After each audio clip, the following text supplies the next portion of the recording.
Hassett, director of the National Economic Council. Where's my friend Kevin? There's Kevin Hassett. By the way, Kevin Hassett, you took me to that Greenspan book party that I just described. I don't know whether you heard my opening riff or not. Anyway, Kevin, you're up on the Hill today talking about the benefits of the new economic plan for Mr. Trump, the tax cuts 1.0 and 2.0. Can you tell us what you told the Hill?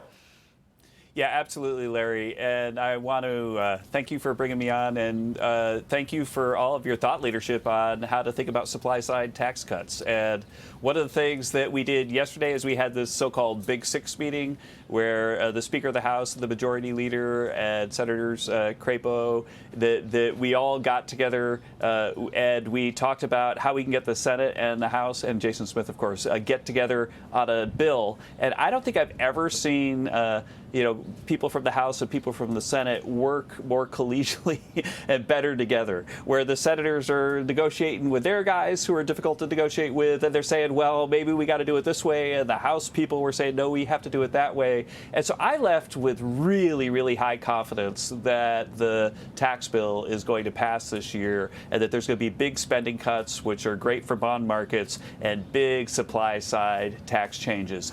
And I think the headline that I'm finding from yesterday's meeting and today, where we met with members of the House Ways and Means Committee, which is going to start the tax bill process hopefully really soon, is that the new proposals by the president are incredibly popular with members, and that when you think about the economics of it, then they're really, really going to be great for the economy. And so specifically, I'll talk about, for example, the idea of reducing the tax that we charge people if they've got Social Security and they want to go add to their income a little bit and get a job. That's going to create a big increase in labor supply. It's a supply side tax reduction for people that really need that money. It's not for the rich. And then we've got a reduction in taxes or elimination of taxes on overtime, which is a really, really important thing for hourly workers, people who respond to supply side changes a lot. So if you cut the tax on hourly workers, they're the ones who can actually move their hours around. Salaried people tend to not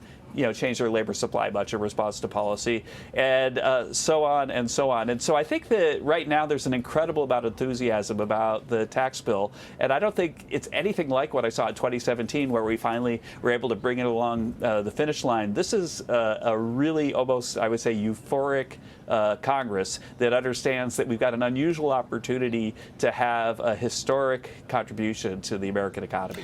Kevin Hassett, when you met with the various people on the Hill, I take it you met with House members.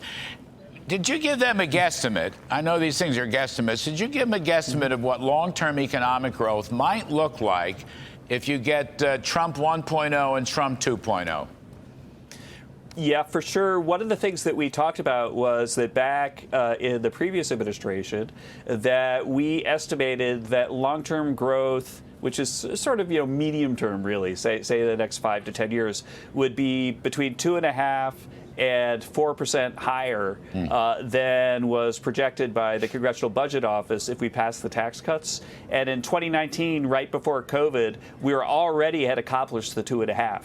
And so the estimates that we gave them when we were saying, no, we promise this is going to be good for the economy and it's going to be Laffer curve effects visible in the data, that we were able to show that it actually happened. And so what we did today is we went back to the same models and we said, hey, if we use those same models and project forward what's going to happen, then you're going to really, really love the numbers. You're going to get lots more growth, sort of 3% like growth, and a heck of a lot more revenue with lower rates. Right. And the other thing we added is that there's a whole bunch of new academic papers in the top economic journals that say that those models that we used last time need to be updated because the effects are actually larger than we thought.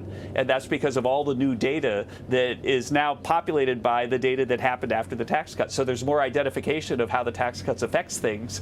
And I think the estimate we had last time, which we presented what it would look like if we did it last time, is going to end up being a lowball estimate from what we ultimately end up with. Kevin, okay, so that's good. Music to my ears, of course. What about middle income, maybe even lower income too?